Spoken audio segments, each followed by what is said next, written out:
Joo, anyway, tänään päivänä aiheena on semmonen, että pitää tämä pää saada uuteen kuosiin. Eikö mene normaali? Vittu, mikä harakan pesä. Tällä mennä.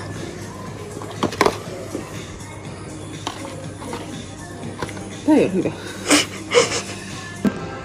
Tämmöinen lähtee myös mukaan, koska se on vaan 6 € plus.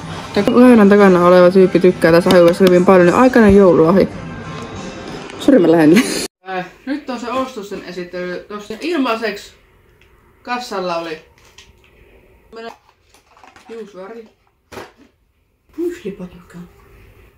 Ja viimeisen tein vähemmän aikainen joululahja.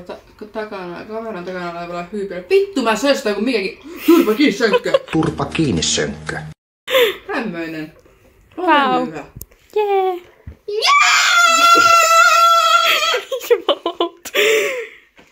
Ja aivan mahtava TikTok-video. Tää on alkuosa siitä. No nyt me tungetaan tää mun päähän. Mä oon jakanut nää mun hiukset. Tosi nätisit tuonne noin. Siinäkin oli hirveä työmaa. Siis kattokaa näitä mun hiukset. Niin auttakaa! Mitä pitää tehdä hiuksille, kun ne on tässä kunnossa? Mulla oli oikein nuorena, mulla oli paksut ja kiharat hiukset. Nyt on niinku tämmönen. Joo, sori, mä jään helposti höpöttämään ihan ties mitä, mutta tältä ne loppujen lopuksi näytti.